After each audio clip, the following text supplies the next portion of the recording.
Igbo azochiela m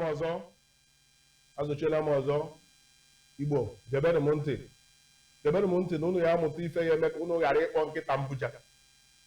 Anyị abịakwala ka akọrọ unu ife a na-akọ on Igbo philosophy and worldview.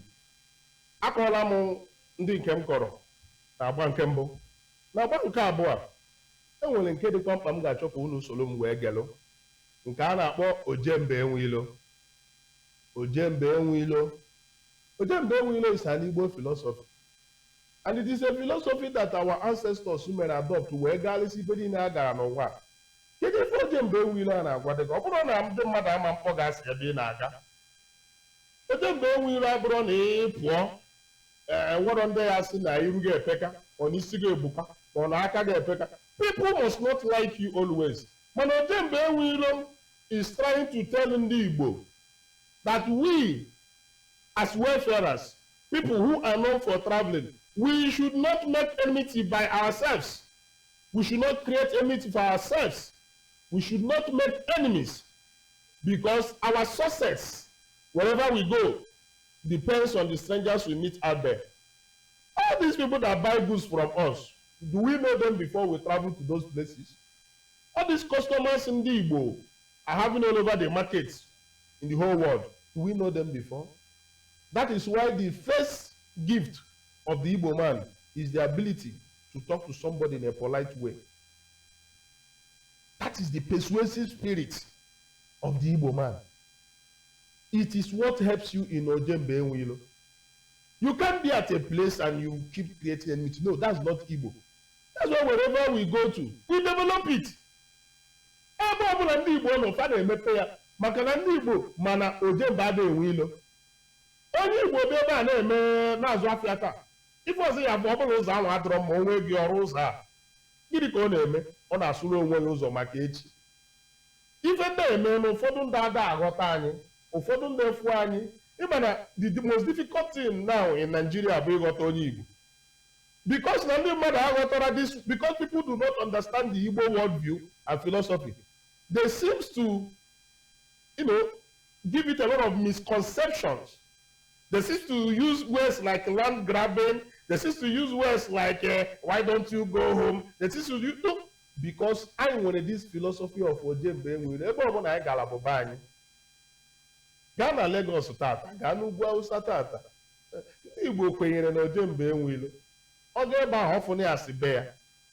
Mana ife a bụ ojembe enwe ilo emego anyị ife. Asọrọkwa m ka anyị rapụ ya konume okwu ebe ọbụla anyị nọ. Mana ife m na-agwa gị bụ na tiekwa mkpu taa, tie elu tie na ụmụnne gị ndị anọ n'ụzọ ije ụfọdụ n'ime ha ama nlata, maka na spirit of ojembe enwe ilo nọ na-arụ onye Igbo ọbụla. Tibekwa mkpu ọbụla ị na-eti taa, tibie enwe ndị ke nọ na Spain, enwe ndị ke nọ n'Italy, enwe ndị ke nọ there, some of them ebe a bụrụ na befa sef. Some of you lele English Premier League, ị na-anụ maka ụfọdụ afọ anyị na-anụcha ịfụfa oyiri jesi na-agbara ndị England bụ ya ndị be gị gara ụzọ ije fama nlọtakwa ọzọ ebe ahụ ọ na-abefa. Ị gaa na klọb dị ka Arsenal, ị na-afụ Eze, ị na-afụ mmadụ eke, ị na-afụ different ndị Igbo ebe niile. Ndị a chere ya afụfụ ebe a, ịmafụkwa n'ala Igbo ndị a aghọọla ndị ebe a because they have built those places as their homes. Mana ojembe enwe ilo megidere ndị Igbo ife, o tebere aka ndị Igbo ewee wepụta another one a na-akpọ akụrụ ụlọ. Akụrụ ụlọ is just a short word, but n'ọba akụrụ ụlọ amara onye kpatara ya. Ka ị na-anọ na mba, ụkwụ atọ gị na mba, ị na-eme ife ị na-eme na mba, chetakwa na enwere ụlọ. So akụrụ ụlọ is just an Igbo philosophy introduced to balance the equilibrium. That just to balance the mistakes we have in this ojembe enwe ilo. It's just to subtitle it, that is, reduce the consequences of ojembe enwe ilo. That was why Akurulo was introduced. And I must tell Ohaneze and other groups so far, Akurulo has been doing wonderfully well for ndị Igbo. Maka na ọ bụ na create that thing, tinye ya as a seed, and some persons emebe campaign on it. Amarakwa ma nwekwa ife karị nọ n'ala Igbo taa maka na ndị Igbo gbafuru n'okwu believing na ebe ọbụla fa gara bụ befa using the philosophy of ojembe enwe ilo. Nke a ga-ebuga m na nke ọzọ dị ezigbote mkpa. Mgbe Ichie Ekperiko Okoye dị ndụ, enwere egwu ọ na-agụkarị eziokwu ka mkpọkwala gị izu ka mma na nneji ka ịmalụ izu ka mma na nneji izu ka mma na nneji unu na-ana egwu ahụ mgbe ọbụla unu agbara na izu ka mma na nneji wee na Igbo philosophy kedu ife ọ na-akọdere gị ọkwa ofu ụmụnna nwa internal family discussions, you know, this relationship among brothers, this relationship among people of same blood. You must understand it very well. As you know, always know that you are safer among your brothers. Zugaman and Neji.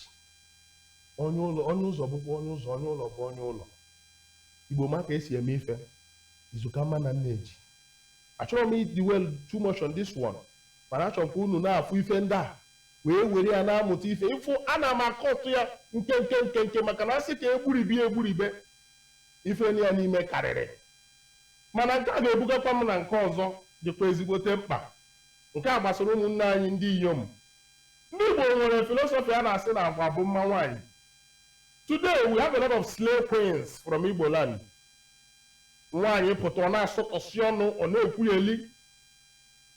The basic parts of beauty today, some of them can showcase to you both their back sides and their front sides.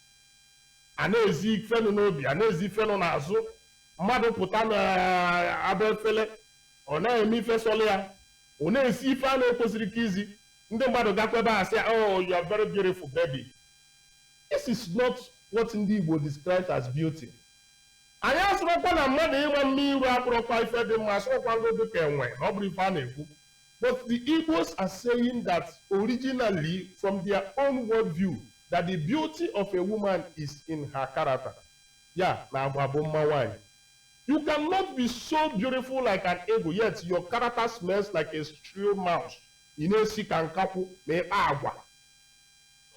Ọ bịa mere before onye Igbo alụrụ nwaanyị na a na-aga na-ajụ ese kedu ife onye a abụdị kedu ụdịka agwa onye a na-akpa agwa gị ka a na-ele ife sokwara gị zụọ agwa dị ka afọ ime ọ dị ka nwa ada ekpuchi aka ya mma gị abụrụ mma fisikal ndị Igbo believe na agwa bụ mma nwaanyị ọ bụrụ na egekwa egwu nwanne anyị nwoke Sunday Akanite the late one na-akpọ Oliver de Coque enwere mgbe ọ na-agbapụta na-asị gị agwa bụ mma nwaanyị o agwa bụ mma nwaanyị o agwa bụ mma ife ndị a gụchara ya n'egwu so ụnụ makwa na agwa bụ mma nwaanyị wa n'Igbo philosophy. Nke ọzọ bụ ezi afa ka ego. Ezi afa ka ego is arguably one of the most important Igbo philosophies that today ndị Igbo na-abụrụ ndị na-akpọ indigenous strangers ewere na ya jiri anyị na-egwu egwuregwu. Enwekwa onye sị gị na ego ajọka, enwekwa onye sị gị na ụbịam ka mma, mana ife a na-asị bụ na ezi afa ka ego. What are we trying to say? Ife ndị Igbo na-akọwara gị ebe a bụ na whatever you do, the reputation you build, the character you have, what people know you as is even far more better than the wealth you are creating. You cannot have wealth and whenever your name is mentioned anywhere, people feel like pooing, people feel like vomiting because of the dirty, should I say credentials or antecedents you already have. It brings problems, serious problems in families. There are some fathers today that their attitude, even some mothers, that their characters have prevented their children from mingling with others or even getting married. Akpa nna na ọsọ agba enwere ụfọdụ ezinụlọ tata nwa afa nwaanyị ya amacha mma nwekwa ezigbo agwa mana ekwute onye bụ nna ya the people that wanted to even marry her will say na anyị ada abịazi ọ bụrụkwa na ego adịrị ebe a ego karịrị akarị mana ife ndị mmadụ na-ene anya bụ nwoke a melụ dịka ife a nwa ya agwa ada amụ ife na-enweghị ọdụ ogologo wee bụrụ ka bụrụ ilu agwa ife a na-ekwu bụ ezi afa bụ ka ego bụ ezigbote Igbo worldview. It is an Igbo philosophy. Ebe ọbụla ụlọ na-eche na ya n'echiche na-etinye ya n'uche ka unu mara na ọ bụrụ sọsọ making of all this wealth a na-akpali ego na-amarọ the source. Ego dịkwa mma onye nyekwa mma ewe mfụkwa ụzọ m na-esi akpata mma akpatakwa mana ka a na-akpụ ya ka anyị na-keep clean attitude and clean records ndị mmadụ ga-eme afụkwa n'anyị amalụ na anyị bụ ndị Igbo. Ife a bụ ndị Igbo ka anyị na-ekwu. Igbo biko nunu ka anyị gaghachi n'ife eji mara anyị. Na asịkwanụ mmadụ gaghachi n'ife eji mara ya bụrụkwa na asị gị gaa mebe ibelibe. Asị back to root, some people aga na-ezuzugharị. Ọ bụrụ ife anyị na-ekwu. We are talking about showcasing to the world who we are. Agbago nga ebe a n'afọ gị bụ Tochukwu, n'afọ gị bụ Chinelo, n'afọ gị bụ Mgbeke. Ọ bụrụ ife mere gị onye Igbo. What makes you an Igbo person is that, that attitude, those morals, those things eji mara ndị Igbo dị mmasị gị n'ime na-apụta. Enwere ebe ị ga-emepụta imere bụ ihe ọbụla i mere, jọsọ na ị gafere kwuo sọsọ ofu okwu mmadụ asị na onye a bụ onye Igbo maka na ife ịkpalaba agwa eji mara ndị Igbo. Your character should be like a mirror. Your reputation, which is what you did that ndị mmadụ ji mara gị, kwesịrị ịbụ mmiri eji amarasị eleghị anya sị lekwa ebe o si. Ụlọ afọ na mgbe mbụ na na-eme mmadụ gafee okwu kasị ama m nna ya ọ bụrụ nwa nwoke ma maka na gịnị ọ bụ ife ndị anyị na-ebu ife ebiudoro ebiudu. Akọrọla gị maka onye aghara nwanne ya, akọrọla gị maka ibe ejimakọ, akọrọla gị maka njikọ ọka, akọrọla gị maka igwe bụ ike, akọrọla gị na agwa bụ mma nwaanyị, akọhakwarala gị ọzọ na ezi afa ka ego ọ karịkwara karị. Enwekwara nke a na-asị na aka aja aja butere ọnụ mmanụ. Nke a bụ ebe ndị Igbo na-agwa gị on issue of crime. Stay away from crime. Crime does not pay. Aka aja aja butere ọnụ mmanụ is telling us that it is only through work that you can get any reward that will make you wealthy. Ndị Igbo does not believe in cutting corners. Ndị Igbo does not believe in the issue of this your short ways of doing things. Agba arụ na-anwụ erie na ndo. Ọ bụrụ ya sị gị tagbuo onwe gị n'afọ, mana ife ndị Igbo na-ekwu bụ aka aja aja butere ọnụ mmanụ, that you must have something you are doing before you can call yourself a wealthy person, or it is through that thing you are doing that you can build your wealth. Ndị Igbo ekwere na mmadụ ga-anakpụ ụra n'ụtụtụ ego eju ya n'ụlọ. Ndị Igbo achụkwere n'ọgwụ ego. Ndị Igbo ekwere na yahoo. Ife ndị a niile na-eme ka abụ ife nnu mụtara na mba ndị ọzọ. Ọ bụrụ na ndị Igbo kwenyere n'ife a, ndị Igbo amasị gị na aka aja aja butere ọnụ mmanụ. Igbo bụ Igbo. Igbo nwere ọgbọla eji elu ọkpụkpọ. Igbo ife ọma na-adị mma, ife ọjọọ na-asa afọ. Ọkwa nwanne unu nwoke Ifeanyị na-ewetara unu ọkwa. Tụlekwa unu uche n'ife ndị anyị kwuru. Mbọsị nta anyị chụọkwa na Owere nchi. Demenu.